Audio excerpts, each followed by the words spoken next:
bells, I have to say. Just off to do some shopping. Do you want anything on the list? Bring me treats! Surprise me! As long as it's a treat and no cabbage. Anyway, here comes tonight's confession, and it comes from Disco Dave. Don't forget, if your confession gets read out, you get a smart speaker, so it's worth spending some time and effort, as Disco Dave has done. Father Simon, it's the early 90s. I'm a member of the Scouts. I was sent on a leader's course in north of England to finish off my stage 2. Okay. I had to drive for a long time on a Friday night, so I didn't arrive at the course until very late. While sorting out my equipment at the campsite, I found out we were doing a long hike at a very unearthly hour, 5 a.m. to start. That's when it was going to start. So I get to bed, and the next minute, it's 5 a.m. I have a cup of tea, pushed it into my face, and another person on the course woke me up. So I think the other way around. So you can guess I was seriously tired, and really I just wanted to sleep. We had our breakfast, we got ourselves ready for the hike. The organisers had arranged 2 groups to hike, but in opposite directions. Halfway, there was a place mapped out that we would pass each other within half a mile, but the plan was that both groups would not meet each other. The organisers said it'll take you about 9 to 12 hours to cover.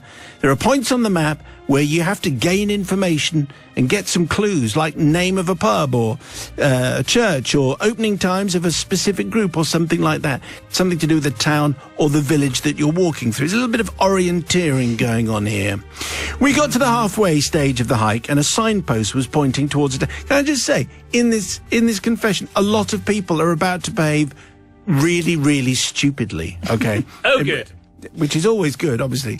Now, on the map, we got to the signpost. It was pointing towards a town. On the map, things didn't look right at all, but we thought we must be heading in roughly the right direction, so we went down this road.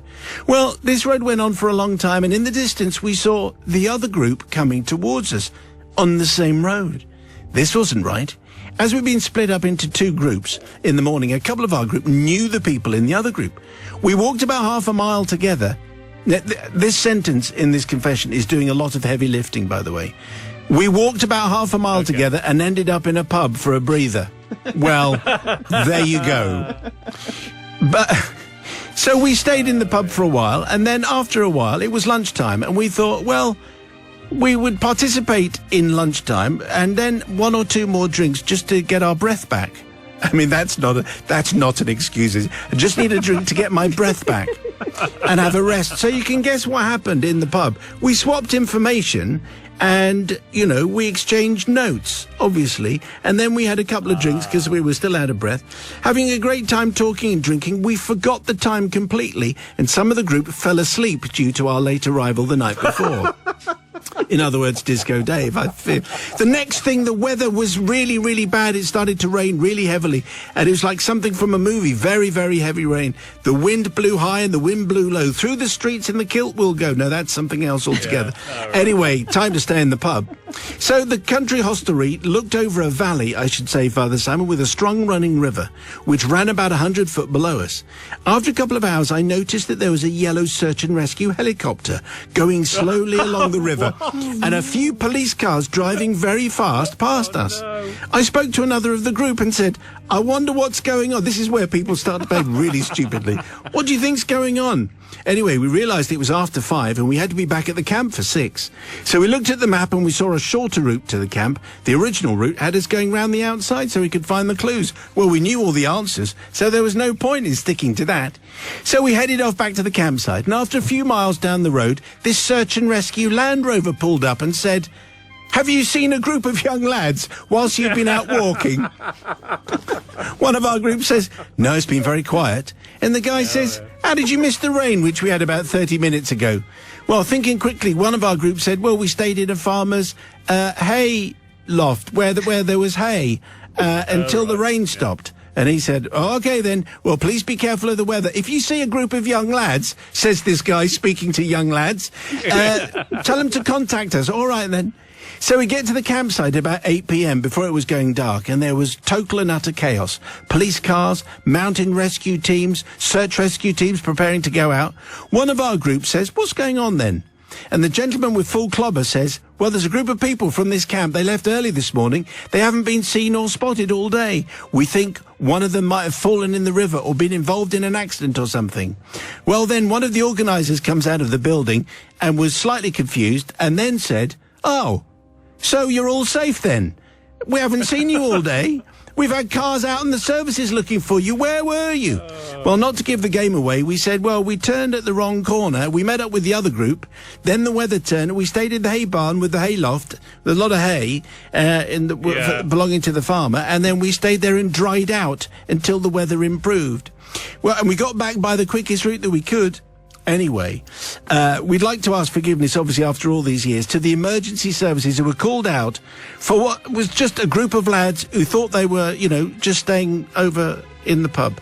And we obviously didn't mean to mislead anybody at all. We were just trying to keep warm in the pub whilst we were swapping notes, whilst waiting for the weather to improve. Is that so? Just staying in the hayloft, icy. Let's see what Sister Susie makes of that. Very stern, I would think she's going to dispatch this one. Well, I'm all for getting out of the rain and having a drink when you need to get your breath back. However, there were lots of people waiting for you and looking for you, and I can't forgive you, I'm afraid. Disco Dave, not forgiven from me. Yes, okay. Brother Matthew from the Magic Attic? Well, I'm gonna forgive. I mean, quite a lot of mentions of hayloft here, not quite as many as there were in Heidi. Nice 80s reference there. Orienteering, in my experience, is just going to the pub. That's what it is. It's going out walking and then ending up in the pub. So basically, that's it. So it all went completely to plan. And they were innocent bystanders as far as mountain rescue is concerned. So I'm going to forgive. Yes, it was just the mountain rescue guys saying, have you seen a bunch of guys who are out? I mean, come on.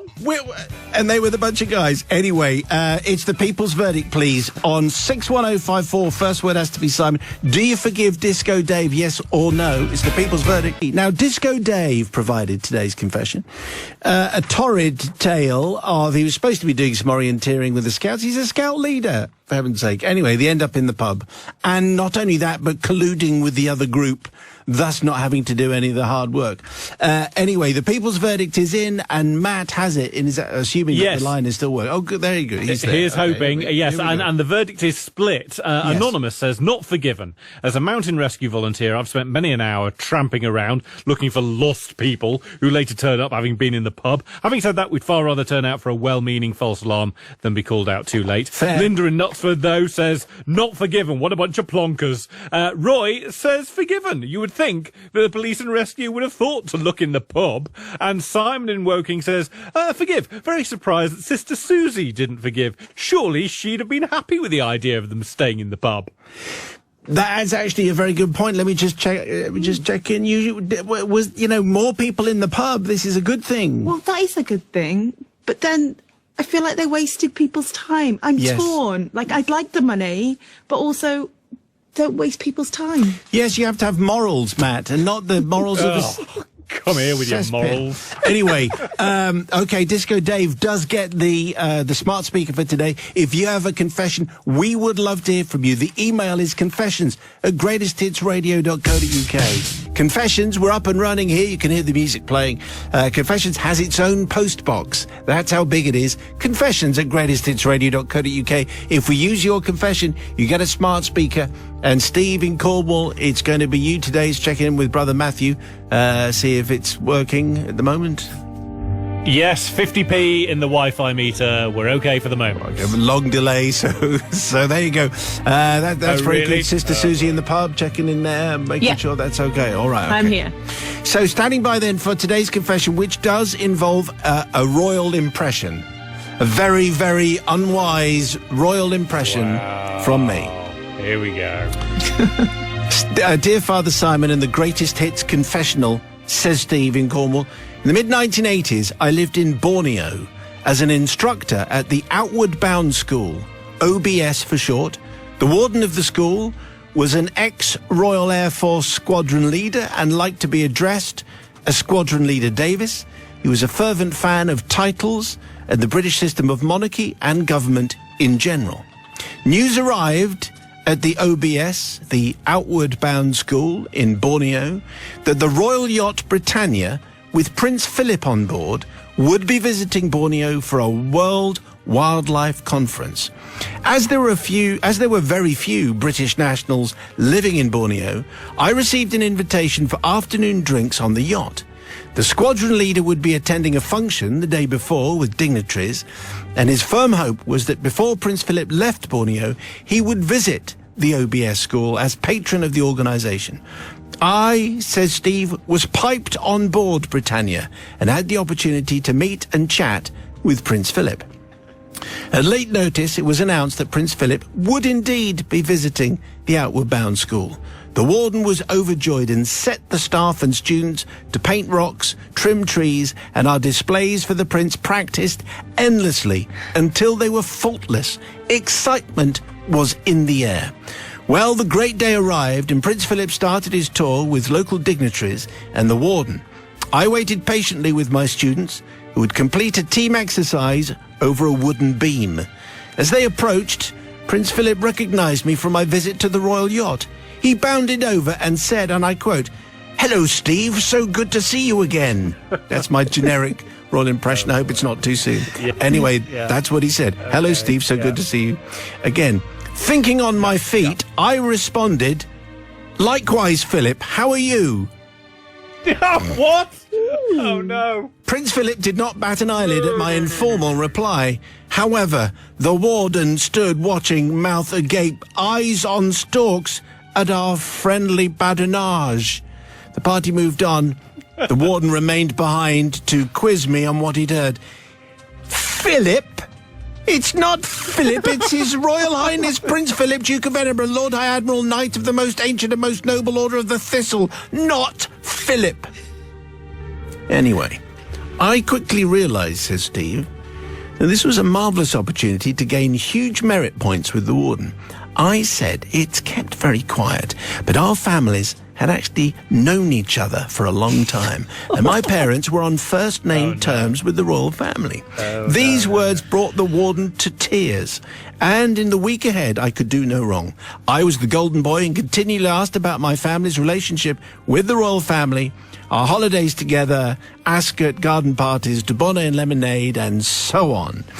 Now, it so happened that a week after, my parents were visiting me in Borneo for the first time, and I knew the warden would be excited to learn more from my parents. It necessitated a quick phone call to Cornwall to brief them on what to expect on arrival. To my horror, I found that they'd already departed the UK and having extra time on the Malaysian mainland before flying on to visit me. I was unable to contact them. What could I do? Well, the day of their arrival came and the warden insisted he, with his wife, would go to the airport to meet my parents, as I only had a small Jeep and they had a 4x4. I knew somehow that I had to get to them first and asked for their help. At the airport, I rushed over and had merely seconds to say, "Whatever you're asked, you're close friends of the royal family, okay?" They looked at me as though I had lost it completely. However, being good sports, they did not let me down, and over the weeks ahead, regaled snippets of conversation when pestered by the warden of their visits to Balmoral and Windsor Castle, shooting, horses with carts, garden parties, Dubonnet and lemonade, and so on. For a further 2 years at the Outward Bound School, I could do no wrong. I was always introduced to visiting VIPs as, "This is Steve. He's a close friend of the royal family in Britain, you know." Now, Squadron Leader Davis and his wife passed away many years ago, but I still need to seek their forgiveness from beyond, and also my dearly beloved parents, who helped greatly to enhance my life and status for many years in Borneo. But it's a sordid tale of deception, really, when you examine it, that Steve lived the life of Riley, in fact, Lord Riley, by pretending to be a friend of Prince Philip and the royal family. Susie, Sister Susie from the pub, what do you say? Well, I'll be honest, Steve. I wasn't sure where it was going to go when I first heard it. But it was nice. It was funny. However, you probably went on for a bit too long with it, and you got your parents involved, but I'm sure they had a joyous time. I'm going to forgive. Go on, I'll be nice. Wow, torn and conflicted. I think you could hear that for certain. Well, I mean, we all kind of know what Brother Matthew is going to say, but what do you say, Brother Matthew? Yeah. I'm going to keep this brief because, frankly, the line is going to go at any point, I fear. So I'm going to say two things. One, the squadron leader, you were just telling him what he wanted to hear. You know, forgiven on that count. And the other is any confession that includes the words du bonnet with lemonade. Hello, over to the Royals, du bonnet with lemonade. Two of them, thanks very much, Your Majesty. So, yes, forgiven. So, a pint of neck oil from earlier and a Dubonnet and lemonade for their majesties. Well, now, maybe that's Tuesday's drink of choice, if you're on the decking for later. OK, so it's the people's verdict, please. Do you forgive Steve in Cornwall, yes or no? On the text, 61054. First word has to be Simon, 61054. And 8. Merely moments ago, we had a confession in which Stephen Cornwall pretended to be a close friend of the royal family. Not only that, his entire family joined in. The people's verdict is in, and Matthew has it. What do they say? Yes, everyone's forgiving, basically. Jill says, forgiven. If the others fawned over him because they thought he knew the royals, then they deserve. Anonymous says, forgiven, but just to mention, the Queen drinks Dubonnet and gin. Vicky in Northampton says, two things in relation to tonight's confession. Firstly, what amazing parents Steve has. They had merely seconds of warning and yet saved his skin and increased his standing with aplomb. It sounds as if they enjoyed playing the part. And secondly, what does Dubonnet and lemonade even taste like? And finally, from Anonymous in the military, says, great confession. Forgiving, silly. And there we go. So, unfortunately, that's where we have to leave Matt's contribution as the line finally disappears. No, it's no use, Matt. Thank you very much. Anyway, so there you go. We got the gist of it, and he did sum it up at the beginning by saying everyone is saying completely forgiven. Sorry about the line going again. So, your confession, please, if you want to win a smart speaker, confessions at greatesthitsradio.co.uk. Kevin in Leicester. So here we go with confession. Tonight's comes from David in Bristol. David, you've got the smart speaker. The people's verdict will be awaited. Here we go. Simon and the Tolerant Trinity. I have to take you back 14 years, back to another continent, and the story of my father's transgression down under. My father is retired and is a keen follower of cricket. Over the years, my mother has learned to appreciate leather on willow, and she accompanies my father on his various travels. In 2006, and to tie in with celebrating my father's 70th, he decided to treat himself and my mother to a trip to Australia to follow England in their Ashes series against Australia. With Australia having already taken an unbeatable 4-0 lead in the series, they moved on to Sydney for the final match, where they managed to get tickets for the first day's play for the 300th Ashes Test match at the famous Sydney Cricket Ground, the SCG. My father, you should know, is quite gregarious, and during the first day's play he got talking to a fellow Englishman at the bar and struck up quite a rapport. So much so that my mother didn't see him after lunch and spent the afternoon session watching alone as my father and his newfound friend watched the standard England batting collapse together with a Shiraz in hand. My father eventually returned to his seat and my mother at the tea interval, where he enthusiastically said to my mother he had a new chum who had secured tickets for day 2. It transpired that his friend had advised that he would leave a couple of tickets at the gate for them to collect. Well, the next morning my mother and father entered the SCG and made their way to the gate to collect their tickets. My father informed the lady at the booth that they were picking up tickets that had been left for them. The lady asked them for his name and my mother said Hodgson. Well, the lady leafed through a large pile of envelopes in front of her and, having not found anything, replied, "I'm ever so sorry, there are no tickets here under that name." Crestfallen, my father responded with, "Oh, well, not to worry," and began to turn away. But my mother grabbed his arm and said, "Well, maybe he didn't know your surname. Did you tell him your first name?" "Yes," says my dad, "I did. We did introduce ourselves." And with that, turned back to the lady in the booth. "Do you have any tickets in the name of Howard?" Which is my father's name. The lady had been listening to their conversation and again leafed through her pile of envelopes. "Aha!" she says. "Here you go, sir." They thanked her profusely and walked away from the booth, then opened the envelope to discover 2 tickets. They made their way to the relevant gate, presented their tickets to the concierge, were shown into the pavilion where they began to climb some steps. They held their breath as they climbed up to what were pretty good seats. It was... Oh, no. The main members area with a sea of blazers and floral dresses. Being of a certain age, my mother and father were suitably attired, did not feel out of place.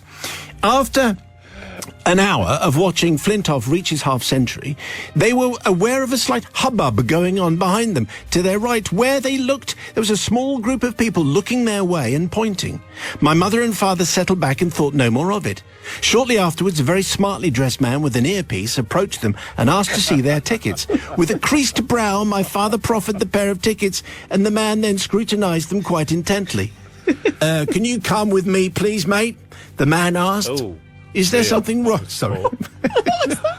It's standard. Come on. Is there something wrong? My mother inquires, and the man just says, if you could step this way, please, madam. What? You don't know where he's Apparently, from. we're now in Johannesburg now, are we? Right, okay. If you could step this way. With the rest of the members watching intently, they followed the man back up the steps into the pavilion where a small group of people were gathered. One of them was a very smartly dressed man, slightly toothy, bald with silver hair at the sides, and a tiny bit familiar. The man asked how the pair had come into possession of the tickets, and my father recounted his adventures the day before and the morning's conversation with the lady at the gate. The explanation brought a combined "Ah" from the group, and the smartly dressed man broke into a smile. He reached out his hand to my father and said, "Hi, John Howard, Australian Prime Minister."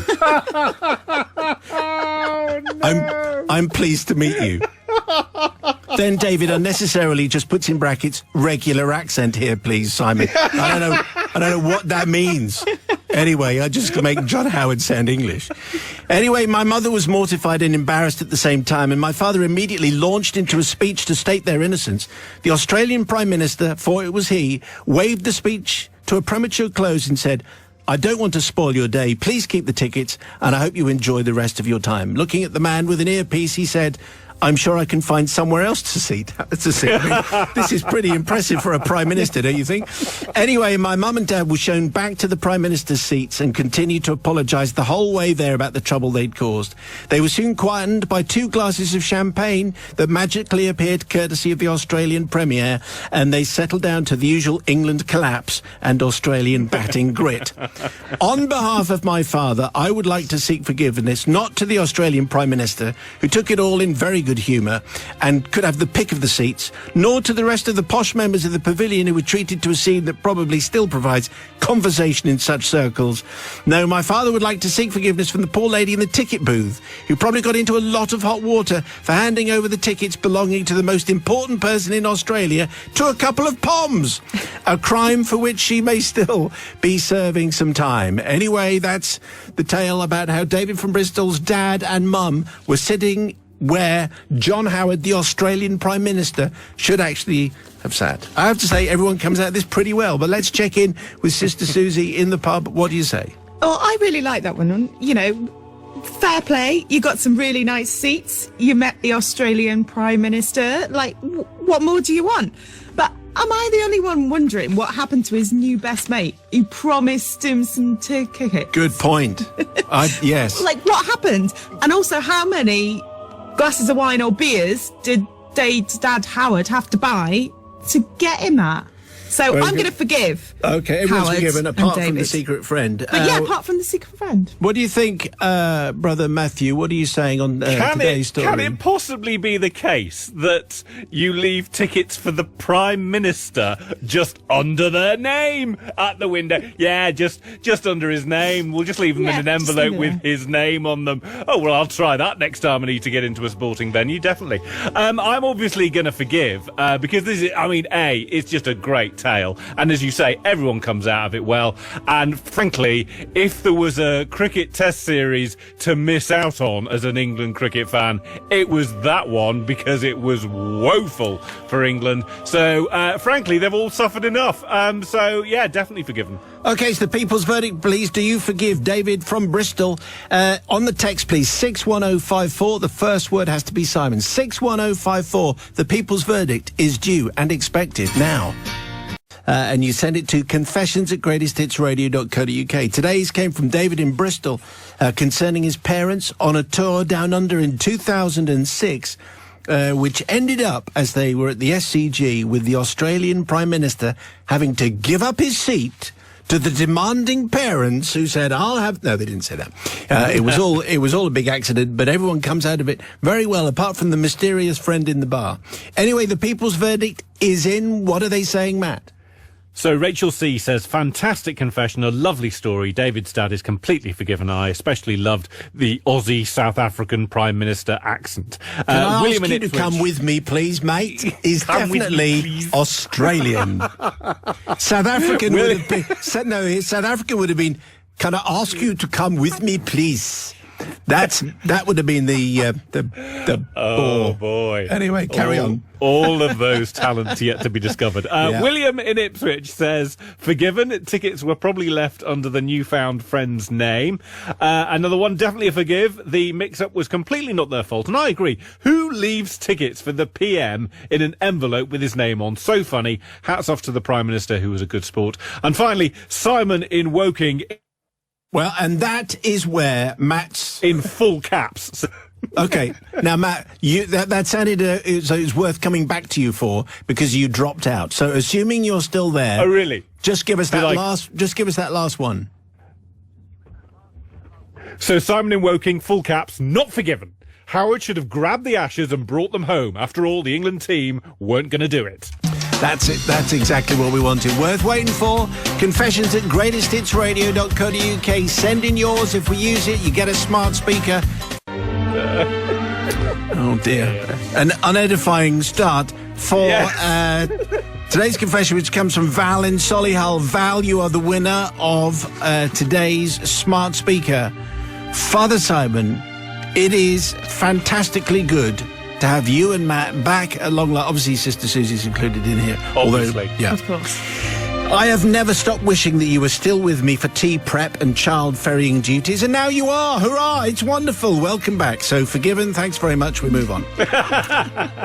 Your return has inspired me to finally confess and seek forgiveness from too many people for my misdemeanour which occurred in the late 80s at a bank on Windsor High Street before there was internet banking. I was working as a junior accounts assistant at a very nice hotel near to the castle. One of my jobs was to accompany the assistant accountant to the bank to deposit Visa and Access slips. You remember them? Plus a small amount of cash. Every transaction had a little slip, a couple of sheets of paper, everything. We were required to take them in an anti-theft security case that had a wrist strap. Not exactly subtle. It looked like we were carrying the entire takings. If the wrist strap got pulled and detached from the case, an alarm would go off and the money inside would get dyed. It wouldn't, as in D-Y-E-D. Yes. As would any offending thief. So this all seemed very extreme for us. Which, it's modest contents. Come on. It screamed out, "This might be worth stealing, passing burglar." Anyway, we were on foot with no protective headgear, let alone a Securicor van. We moaned about having to use it all the time, but to no avail. A few months passed and we still trekked to the bank, me, power dressed to the nines, shoulder pads, big hair, the works, and I was strapped to the pesky case. One hot, sunny and busy Friday afternoon, after a quick nip to the department store for some weekend supplies, we headed to the bank, joined a very long queue. It was hot. I started daydreaming about the weekend and the Happy Mondays gig I was looking forward to going to. Oh. The queue moved a bit. I stepped forward, and maybe due to the weekend supplies I'd been enjoying, I put the case down. Actually, not in a small voice, in capital letters, exclamation mark. I put the case down. Suddenly, all hell broke loose. A piercing alarm, a flame shot out of the hole where the cable had been until I'd put the case down. Then, bang! Everything turned orange. The bank filled with orange smoke. The carpet where I stood was orange. Staff were evacuating the bank. The orange bank manager was running around shouting at orange people in front of him, trying to decide if I was an orange bank robber trying to rob the bank or making some sort of protest. Was it some Dutch event, maybe? Were the Netherlands in dispute with Windsor, some long-forgotten argument? Did I represent a yogic monastic order, sworn to renounce worldly existence and then take everyone with me? No such luck. That was it. 1 minute the bank was busy and bustling. The next it was empty and totally orange, thanks to me and the pesky case. The Visa and Access slips were ruined. Hundreds of pounds worth of trade gone. The list of those who I need to seek forgiveness from and apologise to is a long one. All the orange staff at the Orange Bank, I'm sorry for disrupting your Friday afternoon and turning the bank totally orange. An Orange Friday. The fire crew who attended and had a wasted trip, my apologies. Not much the fire crew can do with orange. The manager of the hotel who had to placate the bank, and he was very kind about it and just said, well, that won't wash out, will it, when he saw me? And guess what? He was right. To my boyfriend's mum for her orange birthday present that had been in the case. Finally, most importantly, I wish to seek forgiveness from all the people in the bank who had to leave and couldn't get their orange banking done, or those who couldn't get in that afternoon because the bank shut early, particularly as this dye, I later learnt, was permanent and would have cost the bank hundreds of pounds to replace the carpet and the wallpaper. A massive sorry from me, says Val. Father Simon, can you please offer me forgiveness for my lapse in concentration that impacted on so many that afternoon? Some probably never wanted to set foot in a bank again. I did serve some penance. I was scrubbing orange dye from everything for many days. As you can imagine, permanent dye just for putting the case down. Maybe it was something to do with the weekend supplies that you've been going for. Anyway, what do you think, Sister Susie, from the pub? What do you say to Val in Solihull? Well, Val, very, very funny. It sounds like you might have been filming a tango ad. That's true. To me. Oh, reference. And I kind of forgive you. However, the one thing that's sticking is the birthday present for the mother-in-law. What was that doing in there? Was it just an excuse that you didn't have a birthday present for the mother-in-law? Good point. And that's why. So for that, no, not forgiven from me. I'm ever so sorry. Yes, I haven't got you a present. It's because it was orange, and you don't want anything that's orange. Yeah, anyway, phone up. Sorry. Yes, sorry about that, Brother Matthew. Well, can I be alone in thinking that this is a massive design flaw on the part of the people who made this unrobbable briefcase? That, the idea that you go, yeah, no one can take this briefcase because as soon as you yank it out of their hands and run off down the street, it explodes with all the orange dye going everywhere. And no one at any point went, and what happens if you just put it on the floor? Oh, it'll explode again and cover everyone with orange dye. And I'm not quite sure that's a great idea. So not only am I going to forgive for that, but she said nice things about us at the start, so she's getting forgiven for that. And she's also getting forgiven because I basically just forgive everyone. So I'm going to forgive. Okay, well, it does help if you have the morals of a sewer rat, doesn't it, really? That's what right! People's verdict, please, 61054. Start the message with Simon. Do you forgive Val, yes or no? Anyway, the people's verdict is in on tonight's confession from Val in Solihull, who's got herself a smart speaker. But the people's verdict has to decide whether she can be forgiven for basically blowing up a case in a bank and turning everything and everybody orange. What do the people say in their verdict, Matthew?